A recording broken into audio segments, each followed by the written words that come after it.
where we're going to hear the story of another famous birth of twins. Jacob and Esau, Yaakov and Esau were the most famous, right? But this one kind of alludes to it. We'll hear about it because it's going to be, spoiler, twins that Tamar has. But what just happened in the 6th reading just needs a little bit of unpacking because it's so significant.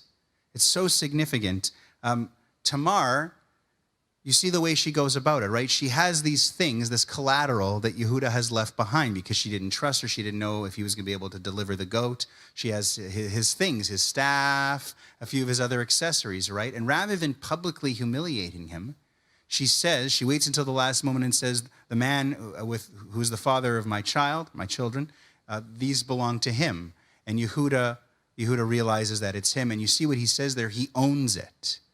He accepts responsibility. She is more right than I am. I am in the wrong. She was right because I didn't give my son to her like I promised that I would. When I said to her, go back home, be a widow for a while, let's let him grow up. I didn't follow through on my promise. I was wrong. This is a very significant moment. We talked about how this kind of B story, this B plot in the later part of the entire book of Genesis, of Breshit, is Yehuda rising in prominence to be a leader among his brothers. And this story here of admitting his wrongdoing, of acknowledging that he was wrong, is considered by our sages to be an epic moment. They say that in Yehuda, there's a midrash that in Yehuda's name is the 4-lettered name of God, and that it was a reward for this moment where he owned and basically apologized for what he had done wrong. There's other midrashim that allude to him having a place in Olam Haba because of this very moment. So a significant moment for Yehuda, but also a significant moment for Tamar, because as we're about to see, she has twins,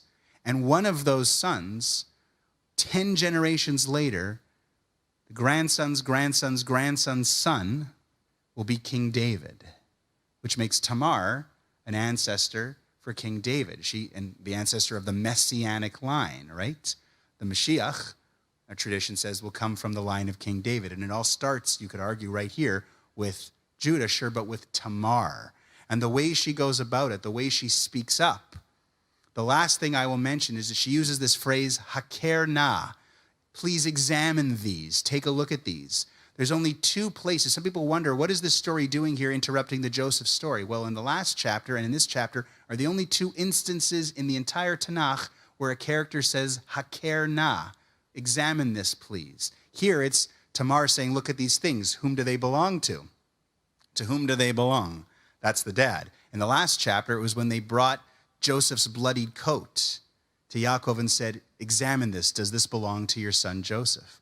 So there is a vocabulary connection in the story. And later on, as we know so well from the musical and from the Torah, the non-recognizing of the brothers to Joseph, but Joseph recognizing his brothers, really brings that whole story to its conclusion, to its tension. So there are connections between this story and the whole overall Joseph narrative, and I hope that you kind of appreciate some of those because it's a short story, but it's very, very powerful for both Tamar and for Yehuda.